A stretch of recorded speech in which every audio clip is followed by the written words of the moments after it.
morning, good afternoon, good evening, and welcome to Sassy Colouring and my first installment of How to Draw for Beginners. This video, Where to Start. I'm your host Saskia, aka Sassy, and as always you will be hearing my opinions, my views about art. As you know, what works for me might not work for you, but that's okay. It's all personal preference, personal taste, opinion and style. With that out of the way, I am going to draw my new sketchbook in the background. This is my first sketchbook of 2020 and I wanted to design the cover with something a little different to what I've done in the past. This video is ×4, so anything you see me doing, it's 4 times slower in real life. This might just give you a small insight into how I draw, my process, and watch me make a lot of mistakes. With all that out of the way, I hope you enjoyed the video, and here are my 10 tips on where you should start your drawing adventure. Number 1. Remember that everyone can draw. To learn to draw, you need 3 things: a drawing tool, something to draw on, and a desire to learn. It would be a very rare thing for somebody to be able to pick up a pencil for the very first time and to create a masterpiece. We all have to start somewhere, and with anything, any kind of hobby, you get out of it what you put in. If you want to learn to sketch very simple things, then it's not going to take you as long as if you wanted to do realistic drawings and draw in a realism style. So remember that drawing is a skill and not a talent. You can for sure be talented at drawing, but it is a skill that you can learn. Number 2. Exercise your hand. No, I haven't gone completely crazy. When you're drawing, you're going to use your hand, your wrist, your arm, and even your back in different ways than you normally would. So to make sure you stay comfortable while you're drawing, you need to exercise your wrist and your hand. Even the way you hold a pen can make drawing easy or hard. And the way you sit, your posture while you're drawing is going to give you either a nice experience or an unpleasant one. If I'm drawing for any length of time, I definitely have to make sure that I stop every so often and even just stretch out my fingers, make small circles with my wrists, wave my arms around and stretch out my back, because otherwise it does become very uncomfortable and you realize that you've been sitting in a certain way for maybe an hour, 2 hours, and it's really, really sore to come out of that pose. So yes, we're gonna say artistic exercise is a thing. Number 3, basic theory. So you definitely don't need a college or university degree to become an artist, but having a basic knowledge of something like perspective or even anatomy is going to give you a really good starting point with your drawing and give you the advantage of knowing that when you are drawing things, you kind of know roughly where things need to be. Now that sounds really logical, but if you're going to draw a hand, for example, which we all know I'm not a fan of drawing, but if you know the anatomy of your hand, you know where your knuckles are positioned, you know where your finger joints are, and therefore when you're drawing a hand, it's easier to know which way you can draw it so that it looks more realistic, and do your fingers actually bend that way? I personally feel that when you have the right perspective and the right kind of position of things in a house or building drawing, it makes it so much nicer than when we definitely do take artistic license with certain things, the size of a window compared to the size of a door. But if you have the general perspective and you don't mess around with that too much, even a cartoony picture can be quite realistic. So yes, a basic theory, and you can get as basic or as in-depth as you want. It's never going to hurt you to have an in-depth knowledge of anatomy, perspective, yada yada. Number 4, learn from others. Now this is a very controversial number and topic because some people think that you should definitely start off with your own style. But from my personal experience, if you don't know where you're starting, then how are you going to learn? So my advice would be to go onto YouTube. If you want to draw, we'll say a fox, Go onto YouTube and look for artists who have done a tutorial on how to draw a fox. Listen to the advice they're giving you, watch the way you draw, and then you can do other things like go and reference. Pinterest is a great place to reference pictures. There's also other methods of learning to draw things like copying or tracing. Now this is where it gets controversial. So when you copy somebody's picture, it's where you take their picture and redraw it onto your own page. If you ever post that picture, you should always credit the original artist and say, I copied this from so-and-so, but it is definitely a way to learn, the same as tracing. As an artist, your hand is going to retain a certain amount of muscle memory. And so if you wanted to say learn a face, you could get that face and trace it once a day for maybe 2-3 weeks. And then you will find that as you're tracing it, you're remembering where your pencil needs to go. You're remembering the position of the eyes, the position of the nose, the position of the mouth.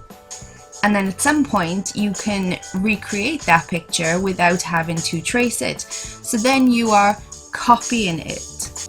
This is a very effective learning tool to learn how to draw different things.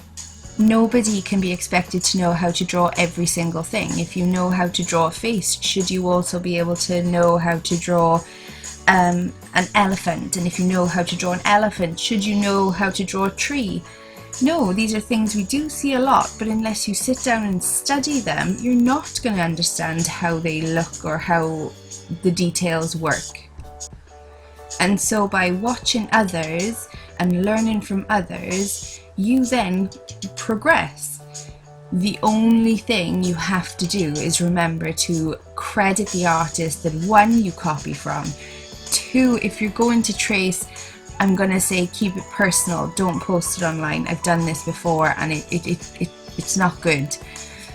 Three, remember that if you are going to post things online, you are going to have people who are not going to enjoy the fact that you've traced or sketched, even if you do credit the artist properly. And then lastly, remember that they are learning tools.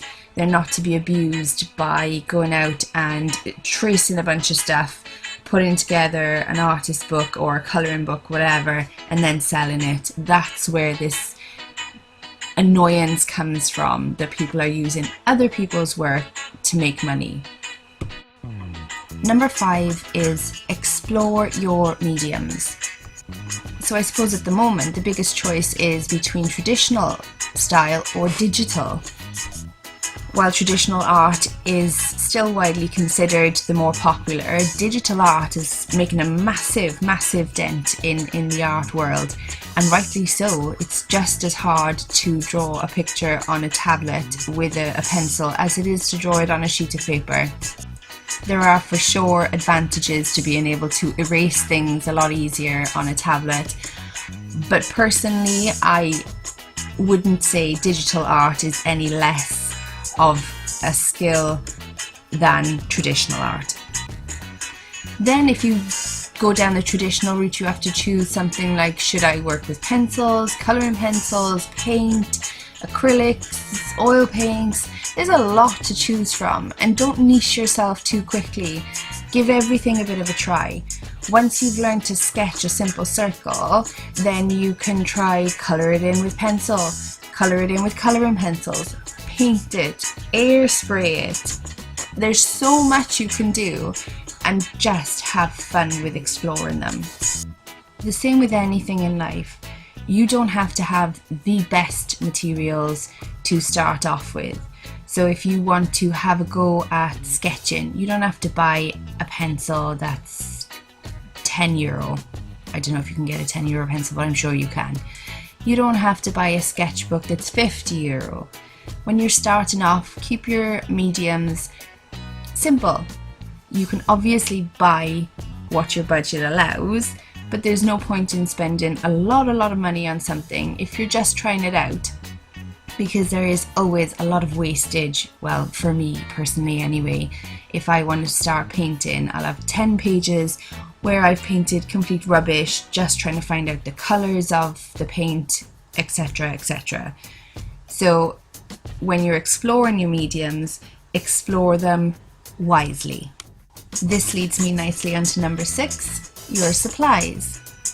So what I would say is that once you've decided you want to work with a certain supply, that's when you want to make sure that you have something that's decent quality. So I'm not saying that you go out and you spend hundreds and hundreds of euros or dollars or pounds, because nobody's got the kind of money to do that. But what I would say is that when you decide what medium you prefer to work in, invest in yourself and invest in your skill, your talent and your art. As you can see at this point of the video, I made a huge mistake by smudging black right across the girl's face. But there are different ways that you can fix things if you have the proper materials. It definitely is a learning curve, because I smudged it and then thought, oh great, how do I get rid of this? And so I ignored it for a small while until I could think of a way that I possibly could get rid of it. You will also then get to know your supplies. So we'll say, take this Posca pen. When you first pick it up, you mightn't understand how it works, but knowing different things about it, like the surface that I'm working on here is quite lumpy, we'll say. So if I use a Posca pen in a certain way, I know that the paint is going to kind of spatter across it. So you definitely do get to know your supplies as well. The more that you use a certain thing, the more you will get to know it, and the better it is to work with then. Number 7, your art style. Now this is something that I would encourage you to resist while you are experimenting with your materials, with your supplies, and with where you want to take your art. Unless you have a very clear idea of what you would like your art to look like, then experiment. Start off with cartoon, move into realism, try abstract. Try a bit of everything, because eventually you'll find the things that you do enjoy drawing. And what you'll find is that your art will evolve on its own into its own style. Don't go looking for it, let it find you. And while I say to resist an initial art style, don't be too resistant either, because it was definitely something that I tried to resist for as long as possible. I didn't want to be niched into a certain style. But then I also found that as I was getting more confident with my drawing, they were taking on a certain look. So most of my pages are very cartoony. Some have said that they are childish, which I don't mind. I don't take that as an insult, because I love how whimsical the drawings of children are. And I know the person who said it came from a very good place. But what I'm saying is, you will definitely find a style that suits you. Don't be afraid to explore other styles, but also let your art take its natural course. And if you do find a style that you know you love, stick to it. There's nothing wrong with giving yourself your signature style. Number 8, set yourself goals and challenges. So by this I mean you can go as big or as small as you feel like. Quite a few times what I've done is I've asked 5 different people to give me an element and then try to fit it into one cohesive piece. So that goal or challenge even is a self-challenge that could take anywhere from 5 minutes to 5 hours. It's up to you how long you want to spend on that. Then you can go for something a bit more intense. So a perfect example of this would be Inktober, where you get a certain amount of prompts, one for each day of October, and you try and do an ink drawing for whatever that word means to you. So it's one drawing per day through the month of October. Now it for sure kicked me in the butt this October. I think I missed like 4 or 5 days. But it definitely makes you think about what you're drawing and makes you draw something maybe out of your comfort zone, which is a great way to expand and learn. Be brave with your goals and be brave with your challenges. If you're just going to do the same thing over and over and over and over, well, that is perfectly fine and you're going to get really good at it. Doing something completely different and way out of your comfort zone is going to challenge you, and that's going to feel more freeing for you as an artist that you're going to get things wrong for sure because it's doing something different, but it definitely is a really good way to express yourself in different ways. Number 9, draw every day. So what would be a good way to get good at something? Repetition. So consistency is key. My suggestion would be to get a very small sketchbook, one that you can fit in your pocket or your bag or whatever you carry with you on a daily basis, and make sure that sketchbook goes with you everywhere. So if you're waiting in line for a bus, rather than grabbing your phone and checking your Facebook, apart from watching my videos, which that's allowed, grab your sketchbook and doodle something. It doesn't have to be super elaborate, and it most definitely doesn't have to be a masterpiece. Your goal is to get your hand working in the way that you want it to get your brain functioning in an artistic style that it can visualize a picture and then put it onto a piece of paper. There are so many different times that you have the opportunity to grab your sketchbook. If you're at work and you have a lunch break and you're sitting there and you're eating your sandwich, doodle at the same time. If you're a mother and you're waiting to pick up your children from school, rather than sitting there and finding out what's going on in the world of the Kardashians, doodle a picture. If you're going to school and you've got 5 minutes on the bus, doodle a picture. You can always find some point in the day for 5 minutes of sketching, and it doesn't need to be any more than that. But that 5 minutes is going to drastically improve as long as you do it every day. Number 10, and possibly the most important, remember that it's not about the result, it's about the process. So there are very few joys in the world as great as when you finish a piece of art and you step back and you look at it and you think, oh my goodness, that is brilliant. I can quite positively say that that has never happened to me. I never stand back and think, oh, that's great, I love it. I stand back and think, oh, I wish I'd done this different. I wish I'd done that different. I wish I'd done this and that and the other in a different way, or even drawn it slightly different. But saying that, I always try to find something positive about the process that I've been through to get to the end result. Even taking the cover of my sketchbook, am I 100% happy with how it's come out? Definitely not. It was one of my first times using watercolours, and so it was definitely a learning curve. I enjoyed the process. There are huge things that I would do different. The planet in the bottom corner is less of a circle and looks like it's been dented. The smudges that I got over her face while I was using markers that didn't really work very well with the paper or the cover. There are a lot of things I would have done differently if I were to do it again. But you remember that if you do it again, you've already learnt certain things to do differently. And you will possibly find a whole new set of mistakes that you would do differently if you were to go a third time. But the process you go through teaches you. And that's what you have to remember. That no matter how your image turns out, your illustration, your drawing, your painting, your colouring, no matter how that turns out, you've still put your time, your effort, and your skill into it. So even if you don't like the result, it's still a beautiful piece of art because it is teaching you different things. One of the other things that I'm going to say as a side note, I'm just watching myself scribble over that planet with the blue, and that was a big no-no. But as a side note, make sure you don't compare yourself to others, because that's a big downfall of mine, is that I will look at this and think, oh, that's rubbish, and if such and such an artist did it, it would be so much better, so much nicer. But they're not doing it, you're doing it.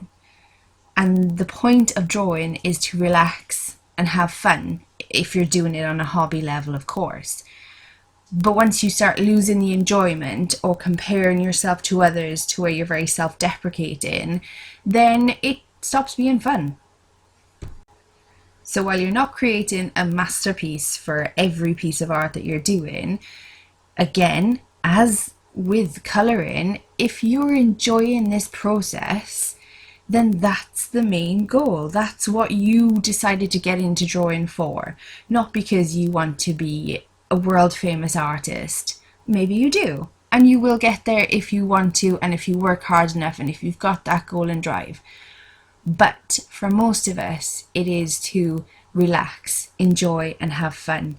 And if you take any part of that out, then you're doing a disservice to yourself and your art. Well, those are my 10 tips for you on drawing for beginners and where to start. I hope you've enjoyed the video. If you have, show some love by hitting the subscribe button. Don't forget to click the notification bell if you want to be notified when I upload new videos. And if you like the video, I'll know that you've enjoyed it, and I can continue to make videos of the same style with the same content.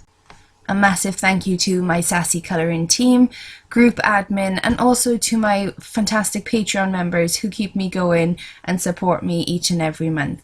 If you do want to become a Patreon member, just follow all the links, and it really does mean an awful lot to me. So thank you again, look after yourselves, and as always, stay sassy!